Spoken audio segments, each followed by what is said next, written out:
New Zealand Prime Minister Jacinda Ardern has been the celebrity leader of the international left. I mean, never mind what she's actually doing to her country, her economy, race relations there. Just look at her style, look at her smile, look at her youth, her wokeness. In fact, the ABC's new host of its, marquee 7:30 program, Sarah Ferguson, she's supposedly a Rottweiler in interviews, right? Snap, snap, snap, snap, snap. She simpered all over Ardern when she interviewed the Prime Minister 2 weeks ago. Get a bucket, because check what I'm going to show you.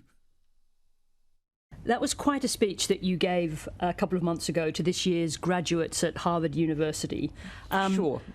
I would just point out our relatively low levels of debt, historically low unemployment and good solid GDP growth. But apart from that, we are experiencing CPI increases. Thank you very much, Tourism New Zealand. But I just want to talk about the phenomenon of Jacinda Ardern. It's very unusual for a Prime Minister of a small Pacific country to become a global celebrity. How do you explain the sustained interest in you? Tell me how wonderful you are. How do you manage it? I mean, seriously. But there are signs that the Jacinda Ardern gloss is sure wearing off fast back home in New Zealand. Joining me is Dr. Oliver Hartwich, Executive Director of the New Zealand Initiative, to tell us what you wouldn't have learned from the 7:30. Dr. Hartwich, thank you for your time. In Australia, we think we've got a huge problem with inflation, 5.1%. We're really worried. New Zealand's inflation is not 5.1%, it's 7.3%. Why is that? You're right, Andrew. It's 7.3, and that's just the official figure. It would have been probably 7.8 or maybe 8% had the government not delivered a temporary tax cut for fuel. So we are now looking at an inflation scenario for New Zealand, which is among the highest in the world. And you asked, why is that? Well, two factors. One, the government is spending a lot, and it has actually spent a lot more since COVID.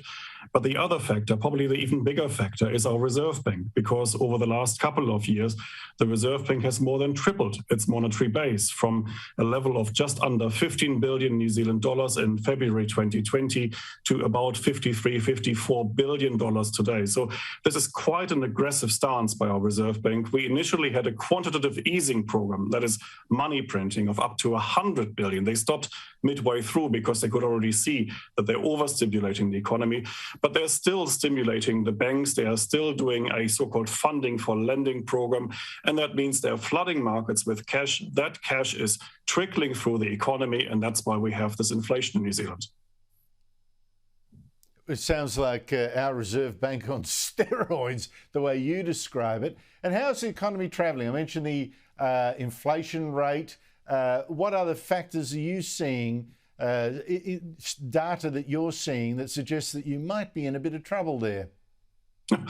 Well, if you listen to our government, they will tell you that we are currently looking at an economy in full employment because our unemployment rate is very low. We have 3.3% unemployment.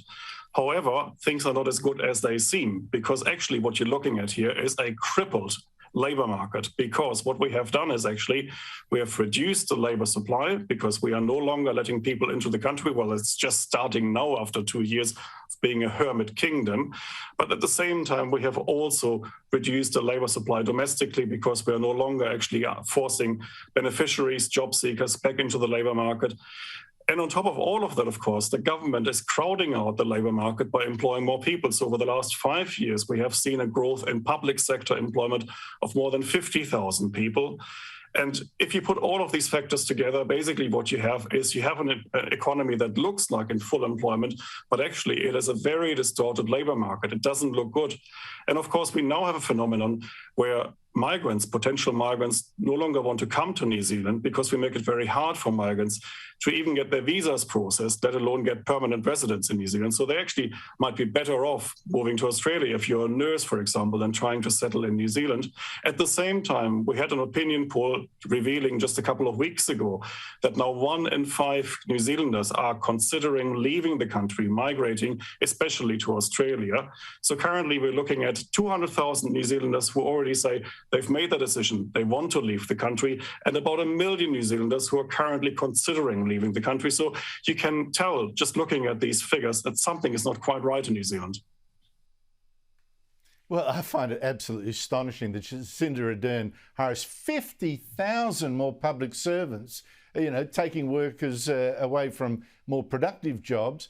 Plus, you've still got the number of people on benefits increasing, and so's the number of people on job seeker support. It's so astonishing. And how's it being reflected in the polls? Well, if you look at the polls for the first time actually in years, a majority of New Zealanders now say that the country is traveling in the wrong direction. Actually, during the first COVID lockdown in March 2020, 77% of New Zealanders said the country is going in the right direction, believe it or not.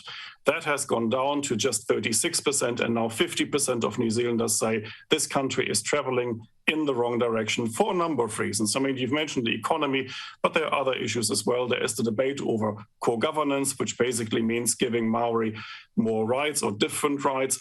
And so New Zealanders feel that something is brewing up in this country, and they're increasingly unhappy. And if you look at the polls, it is reflected in the most recent polls. We had majorities for the opposition. We still have about 14 months to go to next year's election, but the way the country is traveling with the economic crisis on the horizon and building up, the next year's election is the opposition's to lose. Yes, well, I think that the race politics, which we've covered a few times, you won't find a coverage of that in the ABC, is very seriously worrying. Oliver Hartwich, thank you so much indeed for your time.